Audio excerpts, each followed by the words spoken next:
اعوذ باللہ من الشیطان اللعین الرجیم بسم اللہ الرحمن الرحیم الحمد للہ رب العالمین والصلاة والسلام والتحیۃ والاکرام علی اشرف الانبیاء والمرسلین وعلى آلہ الطیبین الطاہرین المعصومین وَلَعْنَةُ اللَّهِ عَلَىٰ أَعْدَائِهِمْ أَجْمَعِينَ أَمَّا بَعْدُ فَقَدْ قَالَ اللَّهُ تَبَارَكَ وَتَعَالَى يَا أَيُّهَا الَّذِينَ آمَنُوا اتَّقُوا اللَّهَ وَكُونُوا مَعَ الصَّادِقِينَ صلوات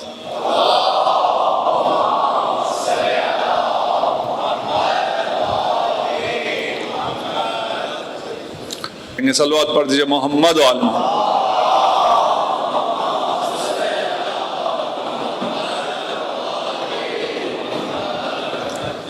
ہم رب کو اپنے آپ کو سمجھنے کی کوشش کر رہے ہیں. رب کو ہم کیا سمجھے؟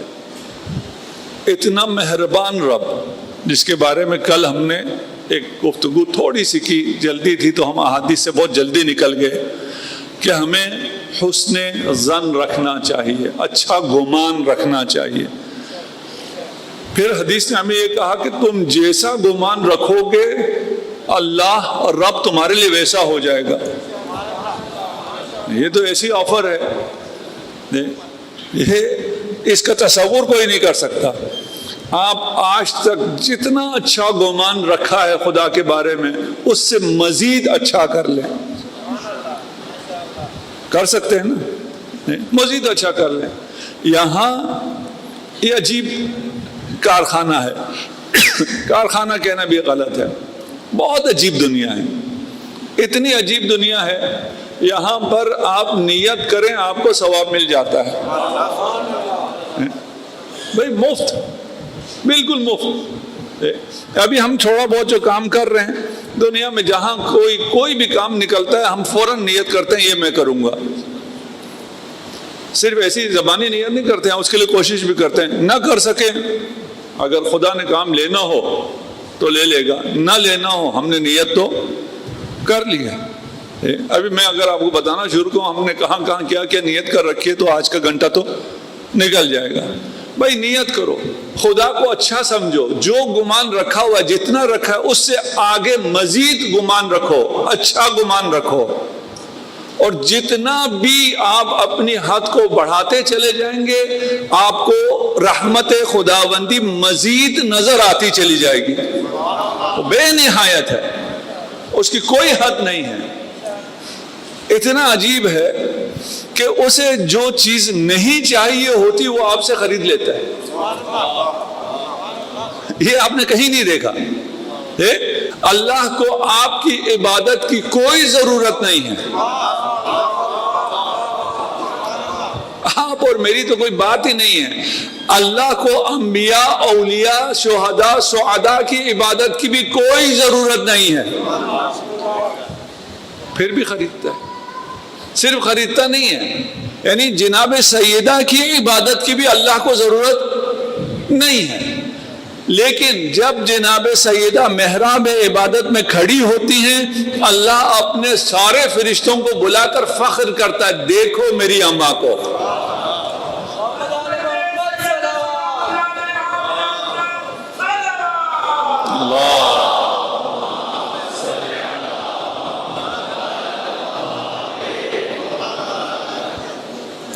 اسے بھول کے ہم ادھر ادھر اور چیزوں کو دیکھتے رہے. دنیا میں بھی بہت کچھ دے گا. اب یہ دن ختم ہوتے جا رہے ہیں، موضوع ایسا ہے کہ مجھ سے سمٹ بھی نہیں رہا. کل کسی نے یہ کچھ 2-4 سوال آئے. دیکھیں میں نے ایک دعویٰ کیا تھا کہ آپ کے ذہنوں میں جو سوالات ہوں گے اس کو میں ختم کروں گا، لیکن آپ کے ذہنوں میں ایسے سوال بھی آتے ہیں جو میرے ذہن میں نہیں آئے تھے، ان کو میں نہیں ختم کر سکتا. کل 2-3 سوالات ایسے آئے جس کو ہم تھوڑا سا ایڈریس کریں گے اور ان کو بھی ختم کریں گے. اور ایسا کوئی سوال نہیں ہے جس کا جواب در اہل بیت میں نہ ہو. ایسا ہے ہی نہیں کوئی. آپ کوئی سوال کریں، میں ہو سکتا ہے ایک دن کہوں آج مجھے نہیں آتا، لیکن کل میں جواب لے کے آ جاؤں گا. ایسا کوئی سوال نہیں ہے، اس لیے کہ ہم ایسی جگہ ہیں جہاں ہر سوال کا جواب ملتا ہے۔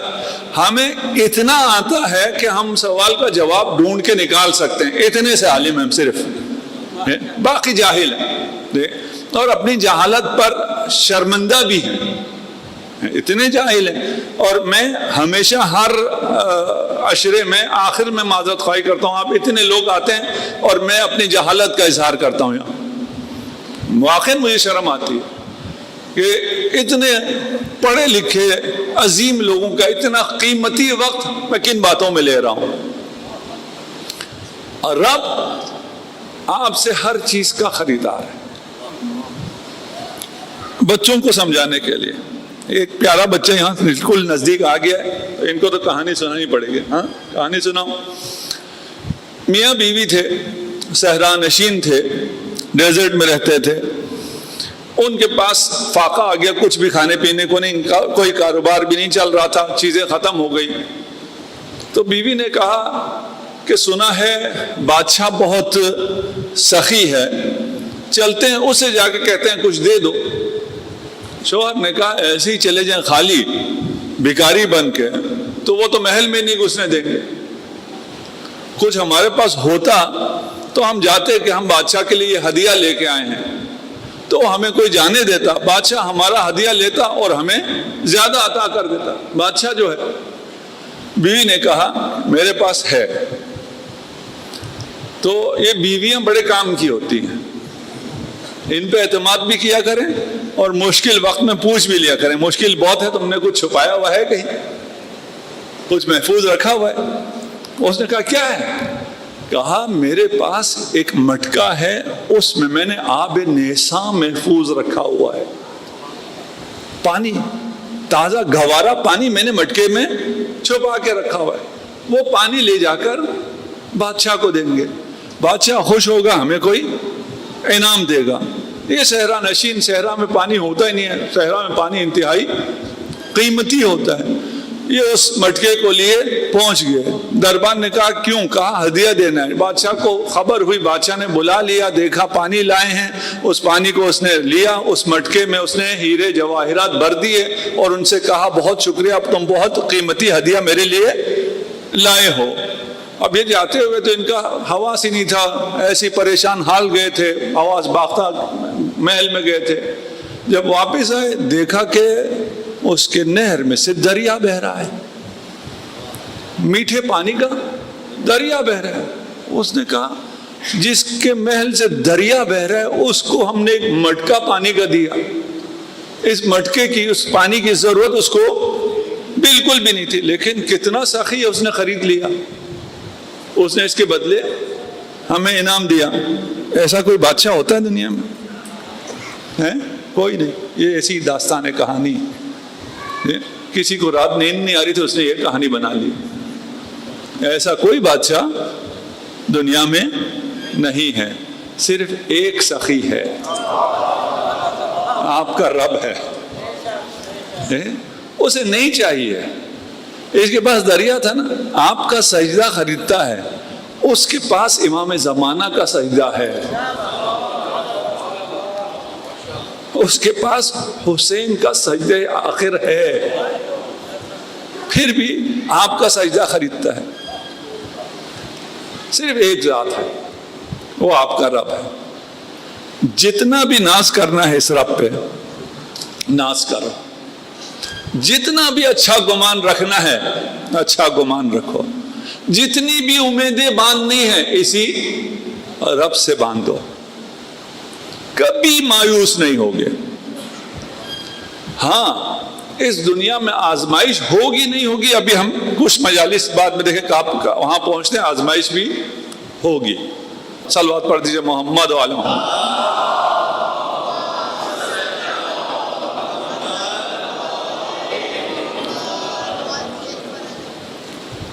کل میں نکل رہا تھا تو ایک صاحب نے کہا کہ اچھا اگر خدا پہ حسن ظن رکھنا ہے تو یہ یہودی سب سے زیادہ حسن ظن رکھتے ہیں۔ یہودیوں کا عقیدہ پتہ ہے نا سب، تو یہودی جو ہیں وہ سب سے زیادہ حسن ظن رکھتے ہیں، تو وہ پھر بہتر ہو گئے۔ خدا ان کو نوازے گا؟ میں نے کہا نہیں، جو یہودی رکھتے ہیں اور ہم میں سے بہت سے جاہل لوگ رکھتے ہیں وہ حسن ظن نہیں ہے، وہ خوش فہمی ہے۔ حسن ظن اور ہوتا ہے، خوش فہمی اور ہوتی ہے۔ حسن ظن کیا ہے؟ حسن ظن یہ ہے کہ میں عبادت کروں اور عبادت کرنے کے بعد میں یہ امید رکھوں خدا اس کو قبول کر لے گا، کہ میری ناقص عبادت کو قبول کر لے گا۔ میں گناہ کروں، گناہ کرنے کے بعد میں توبہ کروں اور یہ امید رکھوں کہ خدا معاف کر دے گا۔ یہ کیا ہے؟ حسن ظن ہے۔ خوش فہمی کیا ہے؟ میں گناہ کیے چلے جاؤں اور امید رکھوں خدا معاف کر دے گا۔ بھائی خدا کیوں معاف کرے گا؟ آپ نے معافی مانگی ہی نہیں ہے، آپ تو گناہ کیے چلے جا رہے ہیں۔ آپ اطاعت ہی نہ کریں اور آپ کسی ٹائٹل کی وجہ سے کہ کیونکہ میں یہودی ہوں، کیونکہ میں نصرانی ہوں، میں خدا کا بیٹا ہوں، میں خدا کا چوزن ہوں، ایسی غلط فہمی ہمیں بھی ہے نہیں ہے۔ آپ دیکھ لیں، الگ الگ کر لیں، خوش فہمی کہاں ہے، غلط فہمی کہاں ہے۔ ہم مومن ہیں، مومن اتنا آسان تھوڑی ہے۔ ہم مومن ہیں، مومن جاہل نہیں ہوتا، مجھے اپنا نام لکھنا بھی نہیں آتا۔ اگر ہمارا بھی یہ خیال ہے کہ کسی ٹائٹل کی وجہ سے ہم جنت چلے جائیں گے، ہمیں نماز کی ضرورت ہی نہیں ہے، روزے رکھنے کی ضرورت بھی نہیں، یہ خوش فہمی ہے، یہ حسن ظن نہیں ہے۔ حسن ظن، اگر میں ایک دو روایت جو کل میں نے پیش نہیں کی تھی تاکہ اس جگہ کو سمجھا سکوں۔ حسن الظن باللہ ان لا ترجو الا اللہ۔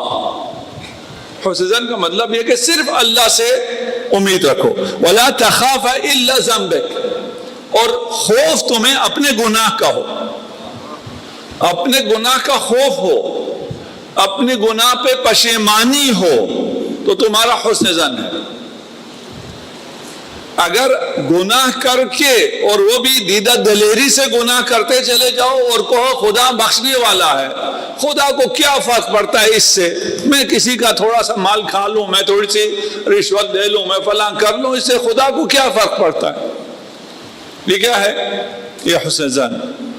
دوسری روایت ہے، کیف تجدک، ایک شخص حالت احتضار میں، موت کے وقت ہے، رسول خدا اس کے سرانے پہنچ جاتے ہیں، اس سے کہتے ہیں اپنا حال بتاؤ۔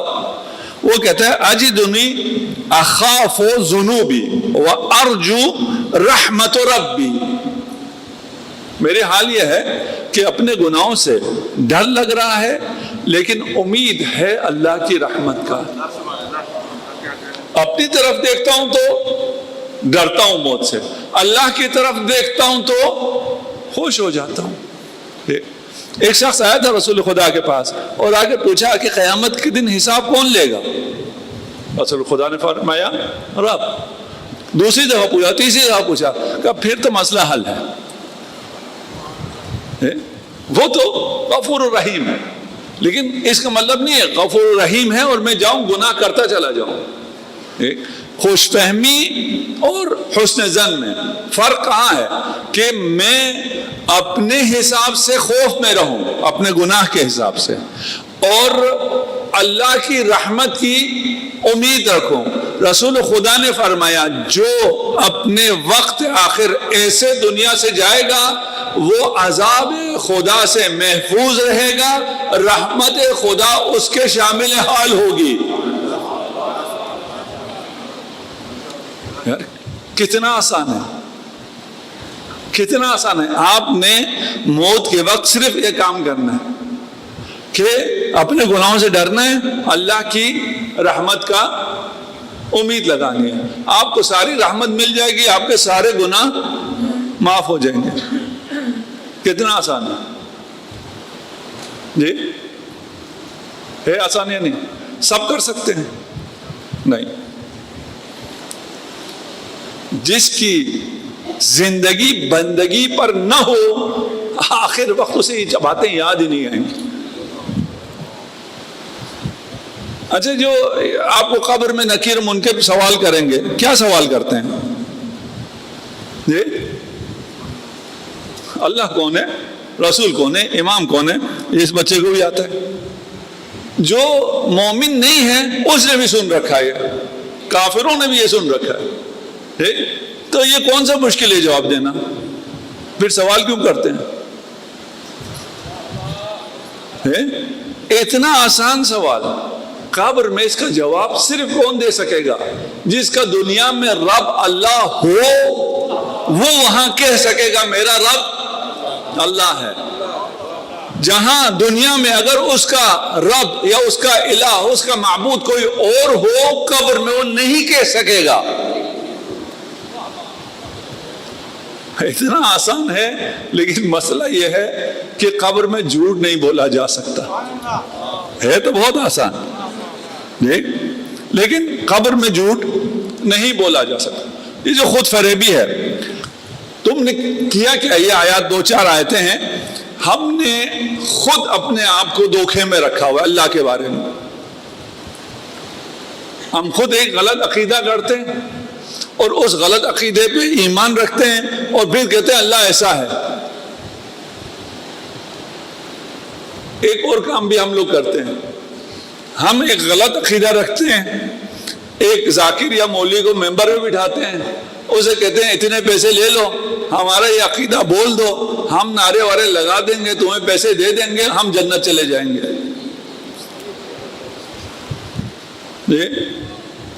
ابھی بھی اگر میں آپ لوگوں کو جنت میں بھیج دوں، آپ سب خوش ہوں گے؟ سب خوش ہوں گے. یہ ابھی ہماری عادت ہے. اس کے بعد یہ حرکتیں کرنے والے دنیا میں ٹھیک چل رہے ہوتے ہیں. دنیا میں جب ٹھیک چل رہے ہوتے ہیں تو ہمیں اور مسئلہ آ جاتا ہے کہ بھئی اگر ہم غلط ہوتے، ہم ممبر ہیں، ابھی میں دوسروں کی بات نہیں کرتا، اپنی بات کرتا ہوں، ہم اگر ممبر امام حسین کو غلط استعمال کر رہے ہوتے تو امام حسین تو ہماری گردن توڑ دیتے، ہماری تو زبان ہی شل ہو جاتی، ہم تو کچھ آگے کر ہی نہیں سکتے. لیکن ہماری مجلس میں تو رش بڑھتا جا رہا ہے، ہماری چودراہٹ میں تو اضافہ ہوتا جا رہا ہے. لا يحسبن الذين كفروا انما نملي لهم خیر لانفسهم.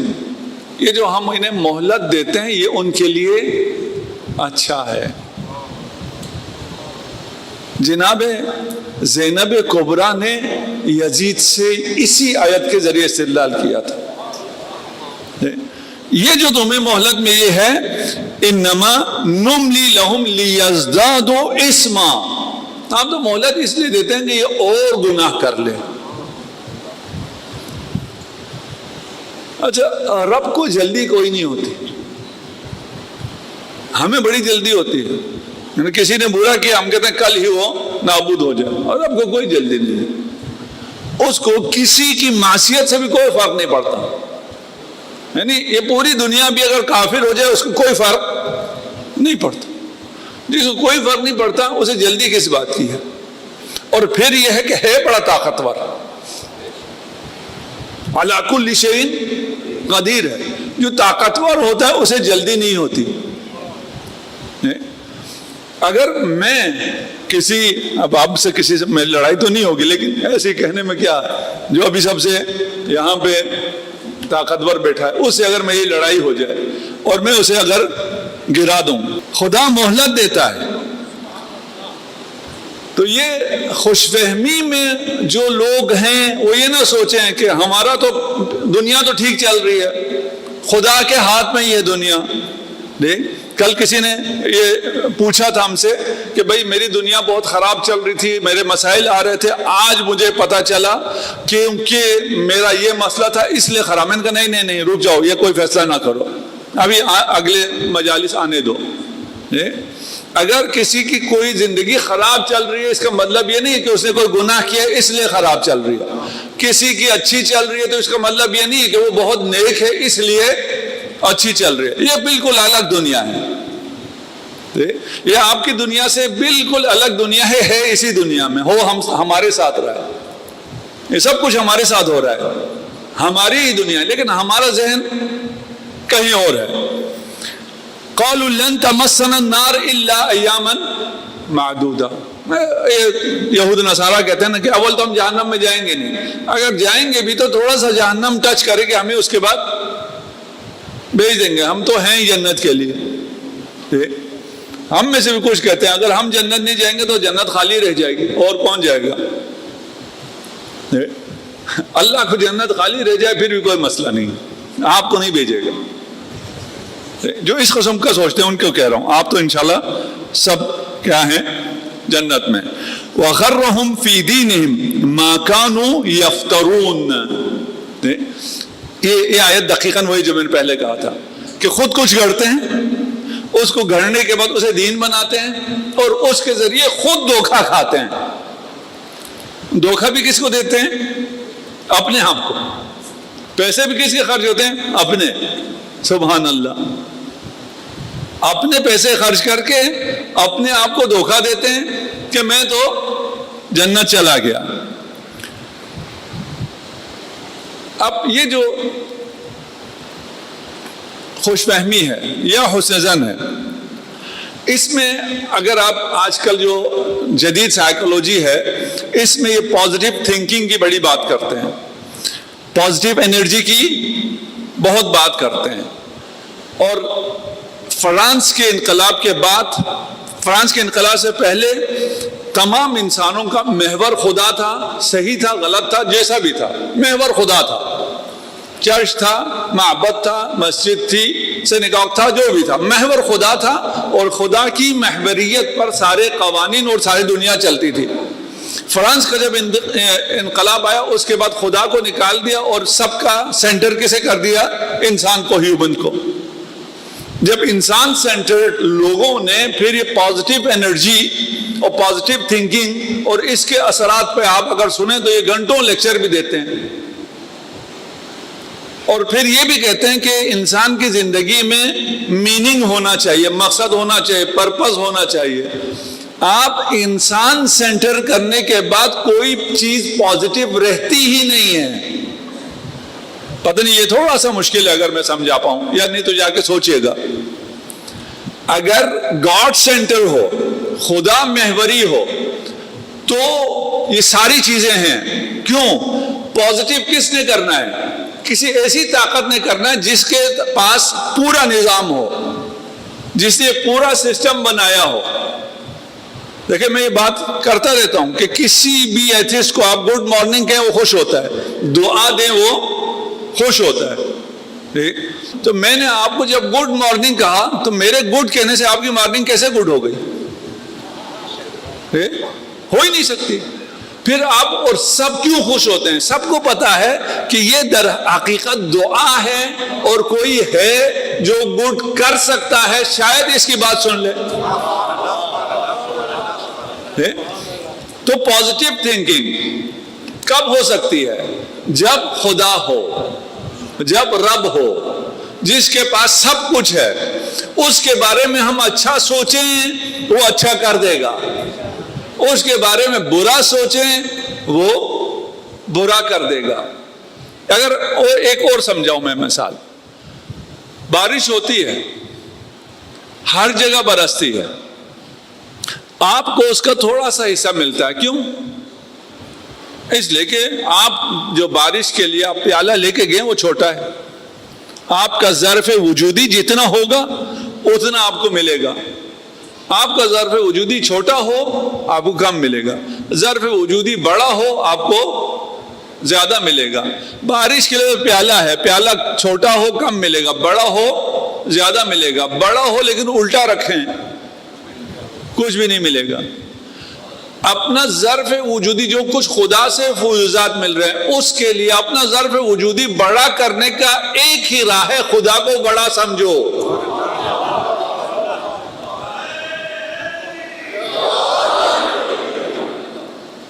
اگر خدا کو بڑا سمجھو گے تمہارا ظرف بڑا ہو جائے گا۔ تمہارا ظرف بڑا ہو جائے تو بارش سے ڈیم بھی پانی لیتا ہے، آپ کی جو بھی آپ کے ہاں ہے، ہمارے باہر فاؤنٹین بنا ہے وہ بھی پانی لیتا ہے، اور یہ میدانوں میں پانی آتا ہے جو کہ بہہ جاتا ہے۔ صلوات پڑھ دیجئے محمد و آل محمد۔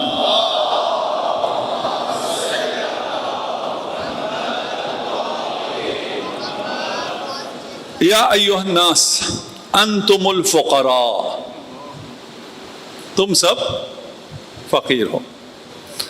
انتم الفقراء الی اللہ، امیر ہو گئے. یا ایھا الناس انتم الفقراء، غریب ہو گئے. انتم الفقراء الی اللہ، امیر ہو گئے.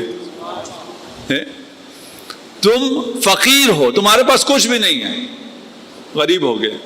تم اللہ کے محتاج ہو جس کے پاس سب کچھ ہے، امیر ہو گئے. پتہ نہیں سمجھا سکا یا نہیں سمجھا. واللہ هو الغنی الحمید. یہاں ایک اصطلاح ہے آپ لوگوں نے سن رکھی ہے، help lessons. Learned help lessons بھی ہے، ہیلپ لیسنس بھی ہے. ہیلپ لیس جو ہے، انسان اگر ہیلپ لیس ہو ماڈرن سائیکولوجی میں تو اس کا مطلب کیا ہے؟ وہ کچھ بھی نہیں کر سکتا. لیکن یہی ہیلپ لیس اگر قرآنی نفسیات میں آ جائے، قرآنی تعلیمات میں آ جائے، تو اس کا مطلب کیا ہے کہ یہ ہیلپ لیس ہے خدا کی طرف. اگر انسان اپنے آپ کو ہیلپ لیس محسوس کرے تو اس کا مطلب یہ ہے کہ آپ ممکن ہیں. وہ ممکن کنٹیجنٹ والے معنی ہیں، پتہ نہیں کتنوں کو پتا اس کا. یعنی آپ محتاج ہیں، آپ کا وجود ہی کسی اور کا محتاج ہے. آپ کو یہ احساس ہو جائے، یہ علم ہو جائے کہ میرا وجود کسی کا محتاج ہے. جس کا میرا وجود محتاج ہے وہ میرا رب ہے، وہ فیاض ہے، وہ غنی ہے.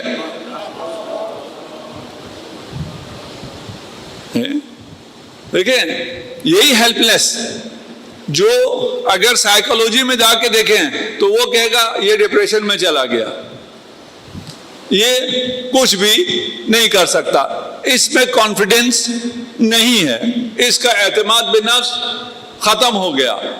یہی اگر قرآن میں آ جائے، آپ کے اسلامی اور ہمارے عقائد میں آ جائے، ہم کہتے ہیں ہم ہیلپ لیس ہیں، یعنی ہم خود سے کچھ بھی نہیں ہیں. جو کچھ ہے اللہ ہے. وہ اللہ ہم پر مہربان ہے کیونکہ وہ ہم پہ مہربان ہے. ہیلپ لیسنس عام تعبیر میں کہتے ہیں تم کچھ نہیں کر سکتے، قرآنی تعبیر میں کہتے ہیں تم خدا کے بغیر کچھ نہیں کر سکتے، خدا کے ساتھ سب کچھ کر سکتے ہو.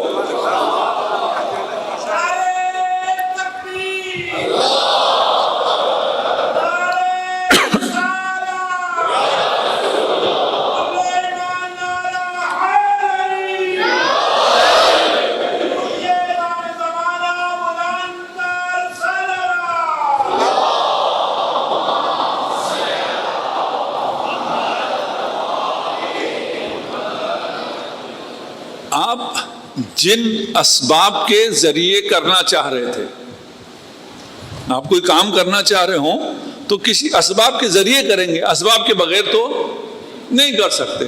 آپ جن اسباب کے ذریعے کرنا چاہ رہے تھے وہ اسباب خدا کے ساتھ اور طرح ایکٹ کرتے ہیں، خدا کے بغیر اور طرح ایکٹ کرتے ہیں.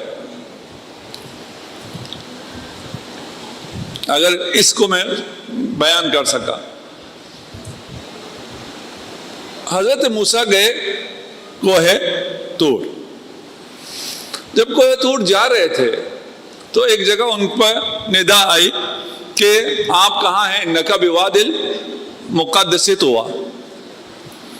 انہیں پتہ نہیں چلا کہ میں وادی مقدس میں ہوں، پتہ چلا جی یہ وادی مقدس ہے. اس کے بعد آگے چلے، کہا فخلع نعلیک، اپنے جوتے اتار دو. یہ مقدس وادی میں گئے ہیں، ان سے کہا جوتے اتارو.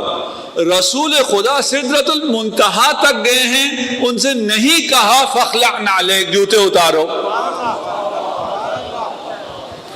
تو جب موسیٰ کو کہہ دیا یہ وادی مقدس طویٰ ہے، وہ جوتوں کے ساتھ جائیں گے کہ انہیں کہنا پڑے جوتے اتارو؟ ایسا تو نہیں ہو سکتا نا. یہ ایسے ہے کہ آپ سب نے جوتے اتارے ہوئے ہیں اور میں آپ سے کہوں جی اپنے جوتے اتارو، آپ کہیں کیا کہہ رہے ہو بھائی، ہمارے تو جوتے ہیں ہی نہیں. لیکن موسیٰ تو سمجھدار ہے نا. موسیٰ جب اس مقدس وادی میں پہنچے، ان کو حکم تھا اپنے اہل بیت کو چھوڑ کے آؤ. وہ آگے جا رہے تھے، ساتھ میں فکر تھی اہل بیت کی.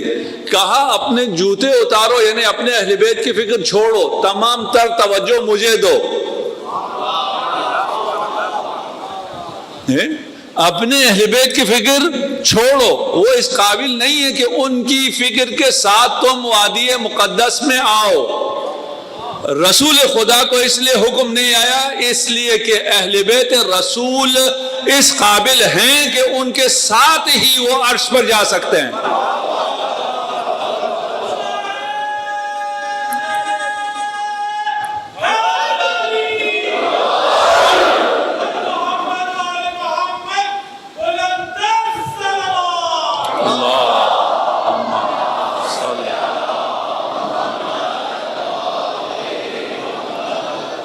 موسیٰ پہنچ گئے وہاں. اب موسیٰ اور خدا میں ایک ڈائلاگ ہوا ہے جس کو وہاں اور دوسرا کوئی بندہ بھی نہیں تھا، صرف موسیٰ اور خدا. اب حضرت موسیٰ سے خدا نے کیا کہا ہے؟ آپ کے ہاتھ میں کیا ہے؟ میرے ہاتھ میں عصا ہے. اس سے کیا کرتے ہو؟ اسے بکریاں ہانکتا ہوں. اور کیا کرتا ہوں؟ درخت سے پتے توڑتا ہوں. کس کے علم میں کیا اضافہ ہوا؟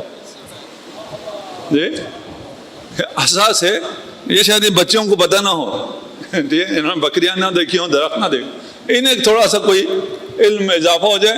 کس کے علم میں اضافہ ہوا؟ خدا یہ کیوں کہہ رہا ہے؟ پھر خدا نے کیا کہا؟ اس عصا کو پھینک دو. کہا میں اتوکل علیہ، اس پہ میں سہارا لیتا ہوں. یہ تمہارا سہارا نہیں ہے، پھینک دو. پھینکا تو کیا ہوا؟ اژدہا بن گیا. یہ تو آسین کا سانپ، یہ تو سہارا نہیں، یہ تو نقصان پہنچا سکتا تھا. اس کے بعد کیا ہوا؟ خدا نے کہا یہی چیز جس سے تم صرف پتے توڑ سکتے تھے، اگر یہ تم ہو اور یہ سبب ہو، اور اگر ہم ساتھ آ جائیں تو اس سے پھر فرعون کو توڑ سکتے ہو. اب پتے نہیں گراؤ گے، اس سے طاغوت گر سکتا ہے.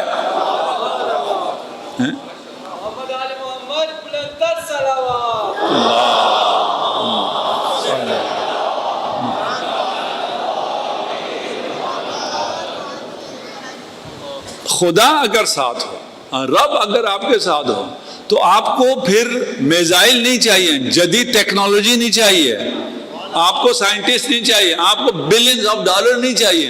جو کچھ آپ کے پاس ہے اسی سے آپ سب کچھ کر سکتے ہیں. میں نے پہلے کہا یہ بہت عجیب سی دنیا ہے ہماری دنیا، بہت عجیب دنیا ہے. یہاں کرنے کے لیے ہونا نہیں چاہیے، یہاں کرنے کے لیے آپ کے پاس جو ہے وہ بھی نہ رہے، پھر کر سکتے ہیں. یہ سمجھ میں آتا ہے کہ آپ کے پاس جو ہے وہ بھی نہ رہے. جب جو کچھ آپ کے پاس ہے وہ سب کچھ نہ رہے، پھر آپ وہ کر سکتے ہیں جو کوئی نہیں کر سکتا. امام حسین نے جو کارنامہ انجام دیا، اسلام کو زندہ کیا، وسائل سے کیا یا وسائل دے کے کیا؟ جو کچھ تھا وہ سب دے دیا راہ خدا میں. جب کچھ بھی نہیں رہا، تب جا کے حسین نے یہ معجزہ کیا. اب کیا کیا دیا وہ پھر مصائب ہو جائیں گے، آپ کو سب معلوم ہے.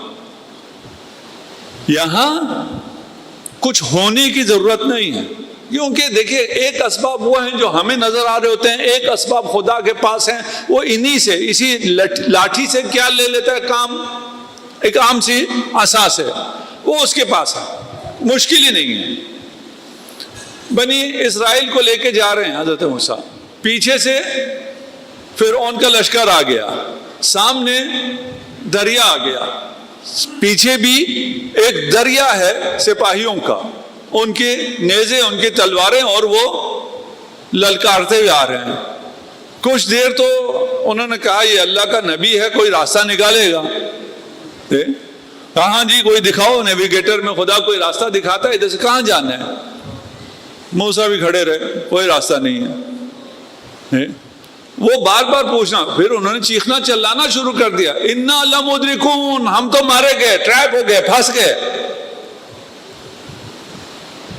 موسیٰ آرام سے بیٹھے بیچ پہ ہیں، پانی کو انجوائے کر رہے۔ موسیٰ پھنس گئے، کچھ کرو۔ کلا، ہرگز نہیں، پھنس گئے، یہ دیکھو پہنچ گئے، بالکل ریلیکس۔ کلا، کیوں بھائی؟ راستہ ہے، مجھے کچھ پتہ نہیں۔ پھر ان معی ربی، میرے ساتھ میرا رب ہے۔ اچھا، آپ کے ساتھ آپ کا رب ہے، راستہ بتایا ہے؟ نہیں۔ پریشان ہو کر؟ نہیں۔ کیوں؟ سیہدین، ابھی راستہ دکھا دے گا، جلدی کس بات کی ہے؟ یار اتنا ریلیکس کوئی ہو سکتا ہے؟ یہ چیخ چلا رہے ہیں کہ پھنس گئے، ٹریپ ہو گئے، یہ کیا کہہ رہے ہیں؟ کوئی مسئلہ نہیں، بالکل نہیں ہوئے۔ مومن کبھی بھی ٹریپ نہیں ہو سکتا، مومن کبھی بھی بند گلی میں نہیں پھنس سکتا، ممکن ہی نہیں، ہو ہی نہیں سکتا۔ پھر راستہ نکلا نہیں نکلا، وہاں سے راستہ نکلا جو کوئی سوچ سکتا ہی نہیں تھا۔ کیسے نکلتا ہے یہ راستہ؟ ان معی رب، رب میرے ساتھ ہے۔ رب صرف موسیٰ کے ساتھ ہے یا آپ کے ساتھ بھی ہے؟ سب کے ساتھ۔ کرنا کیا پڑے گا؟ اس پر اعتماد کرنا۔ ایک لفظ جو ہمیں بہت غلط سکھایا جاتا ہے نا، وہ ہے کانفیڈنس، اعتماد بنفس۔ ہمیں یہ سکھا جاتا ہے تم اپنے اوپر اعتماد کرو، اہل بیت ہمیں سکھاتے ہیں تم اللہ پر اعتماد کرو۔ دیکھ کتنا فرق ہے۔